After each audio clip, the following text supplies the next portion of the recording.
Today, I want to talk to you about a case that shook Tallahassee and honestly unsettled me for how many warning signs that were missed. Because this began as what many believed was a missing child case, but what investigators say they uncovered pointed to something much darker. This is the story of Lori Page. Lori was 12 years old, a student at Griffin Middle School in Tallahassee.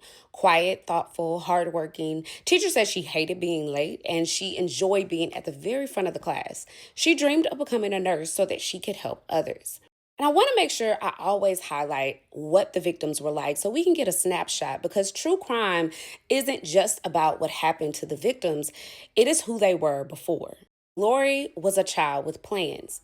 In June of 2023, Lori's father, Andrew Wiley, called police and said she had slipped out in the middle of the night carrying her rainbow backpack. When they investigated the home, there were no signs of forced entry, no struggle. She was just gone. And at first, investigators had to work from what Andrew told them because he was the last person to see her. But almost immediately, the case was complicated. Lori didn't have a phone, no social media, no digital footprint. And in a time where investigators often begin their search with pings, messages, or app activity, that silence made her much harder to trace. Still, despite this difficulty, the search exploded throughout the community.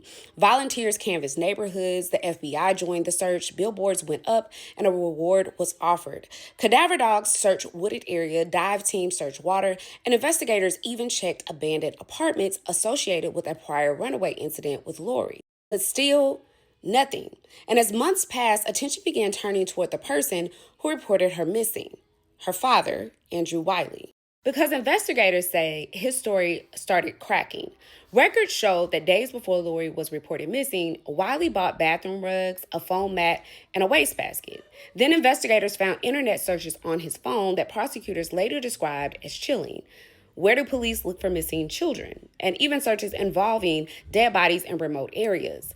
Then came another red flag, a one-way ticket to Puerto Rico purchased the day before Lori was reported missing. He claimed he was driving a friend to the airport.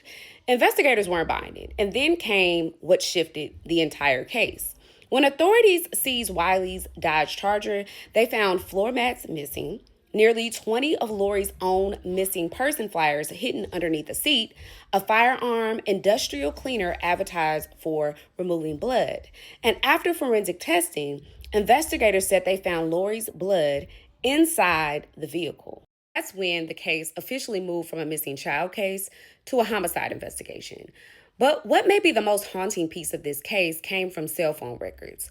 On June 1st,